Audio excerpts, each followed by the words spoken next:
nézzük meg, hogy hogyan szakad meg, mit üzennek egymásnak ez a két fantasztikus amerikai fickó. Bár egyébként származását tekintve, ha jól tudom, akkor Elon Musk az valami Afrikából származik, valami afrikai országból. Trump az mondjuk valószínűleg törzsgyökeres amerikai, a viselkedéséből ítélve. Szóval úgy szól a cikk, úgy kezdi, hogy nyíltan szidják egymást, vége van Trump és Musk barátságának. Donald Trump és Elon Musk baráti kapcsolata kezd ellenségessé válni, de leginkább, nem, de legalábbis erre utal az amerikai elnök és a milliárdos közti üzengetés. Amúgy hogy lemásoltak bennünket? Most nézd meg! De komolyan, elkezdett üzengetni a Mészáros, meg a Magyar Péter egymásnak levelekben. Rá egy vagy két napra mondja a Gulyás Geró, hogy ezt ő egy munkáltató meg munkavállaló közti vitának veszi. Rá egy napra jön ez a két bohóc, azt lejátszák ugyanezt, mert egy munkáltató meg egy munkavállaló idézőjelesen közti megromlott kapcsolatról van szó. Hát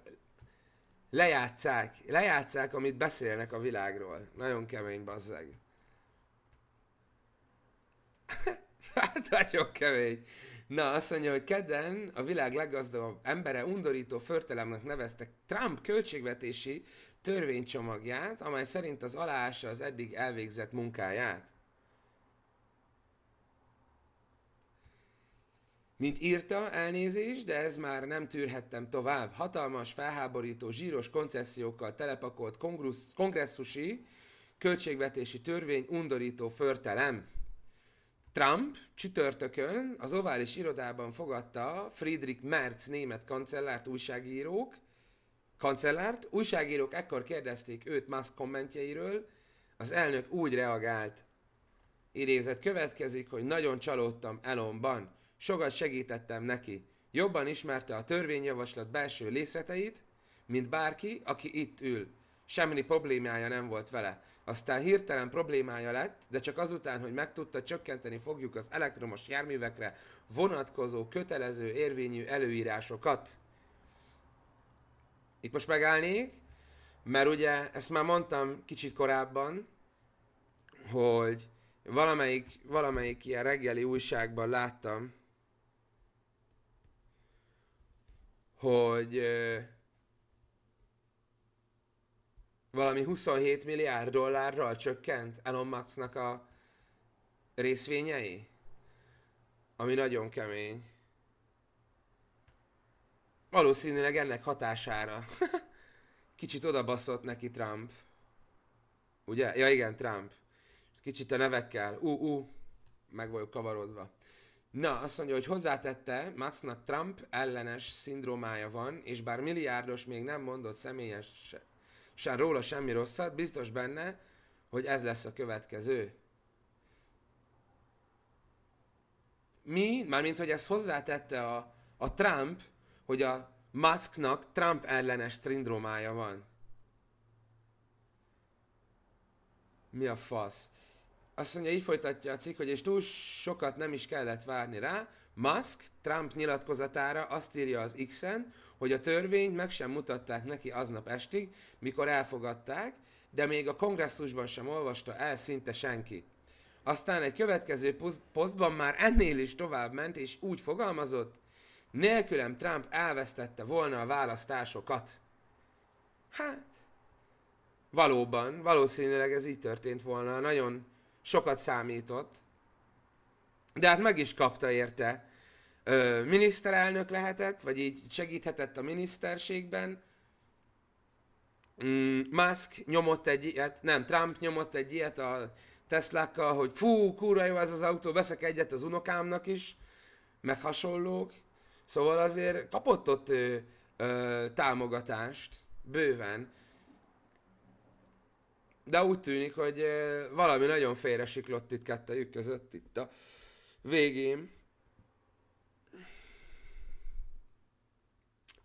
Így folytatja a cikk, hogy ezután feltett egy kérdést is a követőinek arról, hogy eljött-e az ideje egy harmadik párt megalapításának, amely a közepén lévő 80%-ot képviselné. Hoppá, hoppá! És még itt sem volt vége, mert ledobta az általa igazán nagy bombának nevezett állítólagos információján, miszerint azért nem hoztál nyilvánosságra az Epstein aktákat, mert Trump szerepel azokban. Ezen a ponton nem úgy néz ki, hogy kettejük között még lehet békés kapcsolat. Musk egyébként múlt héten távozott Trump kormányából, ezt a cikket olvastuk mi is, erről már beszéltünk. Hát azért ez itt már nagyon forró, ez az Epstein-es dolog. Még annó ezt is olvasgattuk, hogy mi volt. Ez egy nagyon sötét ügy. Meg egy részét, tehát azért vannak nevek, meg így voltak ilyen nevek, amik előkerültek belőle, meg van egy része, ami nyilvános. Hát nem kizárt, hogy Trumpnak volt bármi köze, tehát azért itt tényleg nagyon befolyásos emberek nevei voltak, vagy szerepeltek itt az Epstein listában. Hát nem tudom elképzelni Muskot, mint miniszterelnököt, mármint, hogy nyerne választást, bár amúgy ki tudja, lehet, hogy létrehoz egy pártot magának.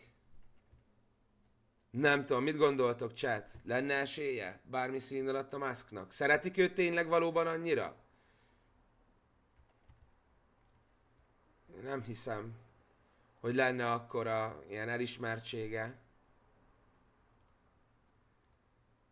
az országban. Hát, nem tudom. Minden esetre azért így zárásképpen el kell, hogy mondjam, hogy Amerikában minden egy show műsor. A karlendítés nem sokat dobotta meg. Ja, mondjuk tényleg az tényleg volt egy olyan performance is. Hát nem tudom, hogy kik állnának Elon Musk mellé. Tehát, hogy lenne olyan ilyen nagy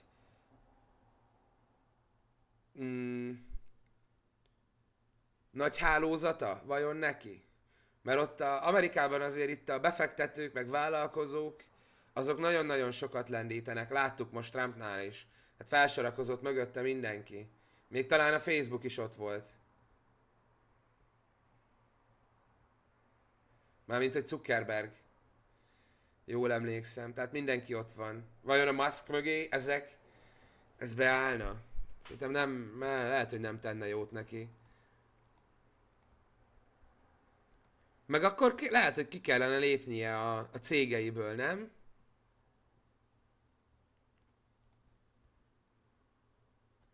Mert hogy nem... De hát a Trumpnak is van, akkor nem szóltam, semmi. Ez egy ilyen halott gondolat. Na mindegy, én nem tudom elképzelni, hogy a Trump az így meg tudna nyerni egy elnökválasztást. Úgyhogy attól én nem félek. De ez a hisztéria lehet, hogy rosszat tesz neki a tőzsdei megítélésén. Most innentől kezdve lehet, hogy majd ránézek a Tesla részvényekre.